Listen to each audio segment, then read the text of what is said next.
सो hey guys, मेरा नाम है अर्चित प्रकाश और आप देख रहे हैं जय with Archit YouTube channel. So guys, आज हम एक क्वेश्चन डिस्कस करने वाले हैं जो कि बेसिकली एक जे एडवांस का क्वेश्चन है।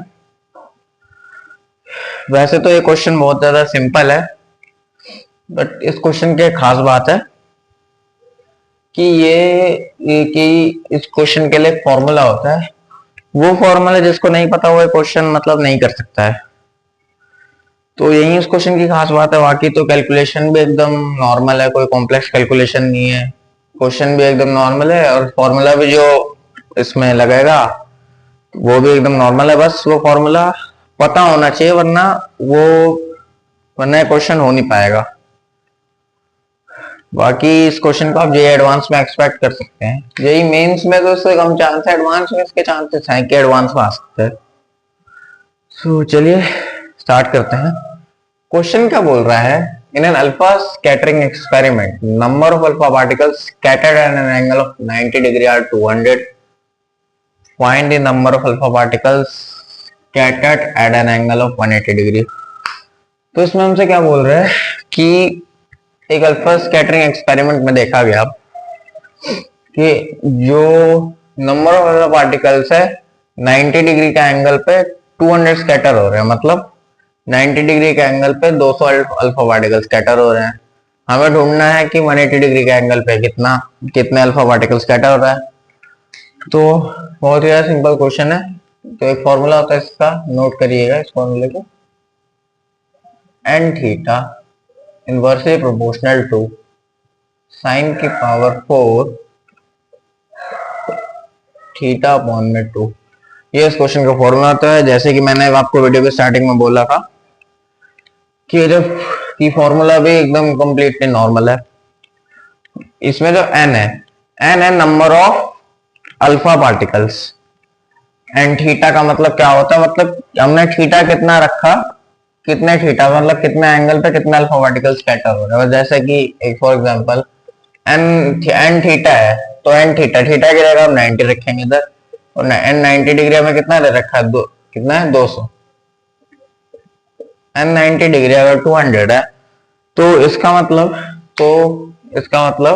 90 डिग्री के एंगल पे ये जो n है ये 200 हो जाता है। मतलब number of alpha particles 90 degree के एंगल पे 200 हो जाता है। बस यही है एन थीटा का मतलब। और साइन थीटा तो आपको पता ही है। सो पहले हम क्या करते हैं, थीटा की जगह 90 रखेंगे। तो n 90 degree inversely proportional to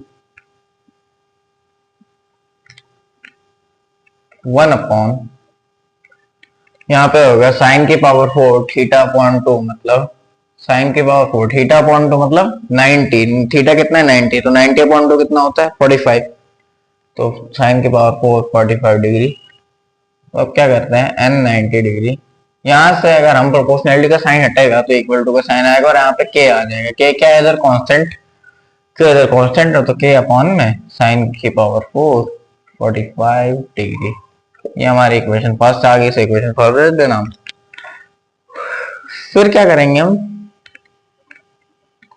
यहाँ पे जो अब हम थीटा रखेंगे 180 degree and 180 degree is inversely proportional to 1 upon sine की पावर 4 थीटा अपॉन में 2। थीटा अपॉन 2 मतलब 180 अपॉन 2। 180 अपॉन 2 कितना होता है 90, तो साइन की पावर 4 90 डिग्री। फिर यहाँ पे वही सेम चीज एन 180 डिग्री इक्वल प्रोपोर्शनलिटी हटा इक्वल टू आया, के आ जाएगा कांस्टेंट, साइन की power 4 90 degree as it is आ गया। इसे इक्वेशन सेकंड दे देते हैं। तो अब हम क्या कर सकते हैं, अब हम डिवाइड कर देते हैं। अब हम क्या कर सकते हैं, अब आप यहाँ पे कुछ भी कर सकते हैं। या तो आप सेकंड इक्वेशन को फर्स्ट से डिवाइड कर दीजिए या तो फर्स्ट को सेकंड से कर दीजिए। मैं यहाँ पे सेकंड को फर्स्ट से कर रहा हूँ। किसी से भी करिए, आप फर्स्ट को सेकंड से डिवाइड करिए, सेकंड को फर्स्ट से कीजिए, आंसर उतने आना है। तो मैं सेकंड को फर्स्ट से करता हूँ।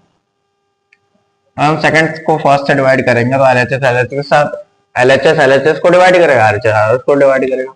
तो मतलब n 180 डिग्री अपॉन में n 90 डिग्री इक्वल टू में यहाँ पे क्या है n180 का क्या आया था हमारा इक्वेशन, k अपॉन में साइन की पावर 4 90 डिग्री अपॉन में k अपॉन में n90 का कितना आया था, k अपॉन में साइन की पावर 4 45 डिग्री।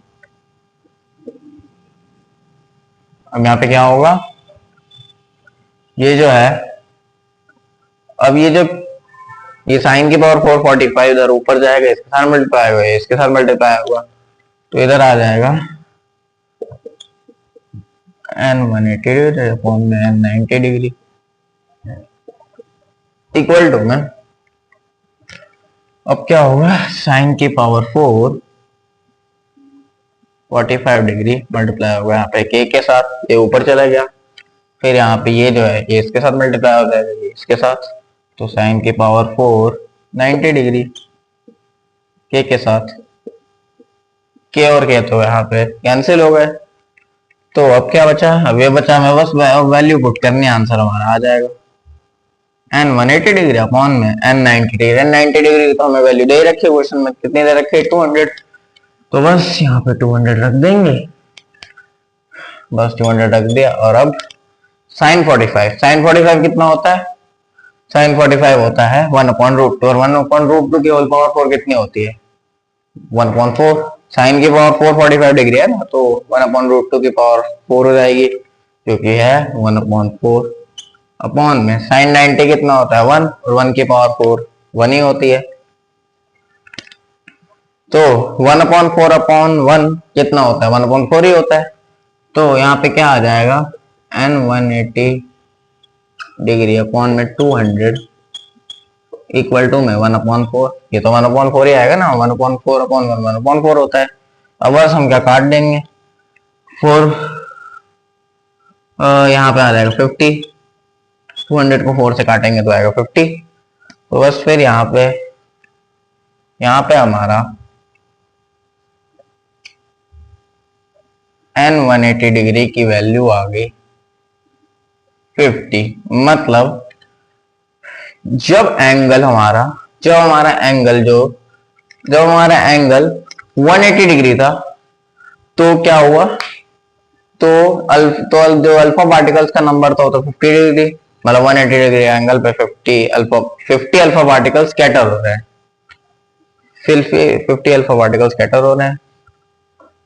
तो अब देख लीजिए एक बार सॉल्यूशन, मैं आपको फिर से बता देता हूँ हमने क्या किया। पहले तो एक फॉर्मूला हमने लगाया, N theta is inversely proportional to sine के पावर 4 थीटा अपॉन में 2, फॉर्मूला लगा दिया हमने। फिर उसका क्या किया, थीटा को पहले 90 रखा, 90 रख के फिर उसका 90 का साइन हटाया, के आगे कांस्टेंट, के है कांस्टेंट, यहाँ पे इक्वेशन फर्स्ट दे दिया ऐसे। उसके बाद क्या किया, एन थीटा की जगह 180 रखा, फिर वही सेम चीज की प्रोपोर्शनैलिटी इक्वल टू आया, फिर के कांस्टेंट आ गया, इस इक्वेशन सेकंड दे दी, फिर हमने सेकंड इक्वेशन को फर्स्ट से डिवाइड कर दिया। आप फर्स्ट से सेकंड को करिए, सेकंड से फर्स्ट को करिए, आंसर सेम ही आएगा। मैंने सेकंड को फर्स्ट से किया है, तो यहाँ पे n180 डिग्री अपॉन में n90 डिग्री ऐसा आ गया। यहाँ पे ये जो है ये ऊपर चला गया, के से के फिर कटेगा, के से कटने का 1/4 अपॉन 1 आ गया, दो के 1/4 होता है। तो फिर बस फिर यहाँ पे n180 डिग्री अपॉन में 200 इक्वल टू 1/4 आ गया। फिर क्या हुआ, 4 जो है 4 ने 200 को काटा कितना टाइम्स, 50 टाइम्स को काटा, तो n180 डिग्री की यहाँ पे वैल्यू कितनी आ गई, n180 डिग्री की वैल्यू आ गई 50। मतलब 180 डिग्री के एंगल पे 50 अल्फा पार्टिकल स्कैटर हो रहे हैं, 90 पे 200 हो रहे हैं, तो 180 पे 50 हो रहे हैं। तो बस फिर यही था, सिंपल क्वेश्चन। जैसे कि मैंने आपको वीडियो की स्टार्टिंग में बताया था कि इस क्वेश्चन में ज्यादा कुछ भी कॉम्प्लेक्स नहीं है, एकदम सिंपल क्वेश्चन है। बस यही खास बात थी कि ये फॉर्मूला है, ये फॉर्मूला पता होना चाहिए, क्योंकि इस फॉर्मूला के बिना ये क्वेश्चन नहीं हो सकता। सो गाइस बस यही थी आज की वीडियो। आई होप आपको वीडियो अच्छी लगी होगी। अगर आपको वीडियो अच्छी लगी तो आप अपना सपोर्ट दिखाते हुए चैनल को सब्सक्राइब और वीडियो को लाइक कर सकते हैं। सो बाय बाय।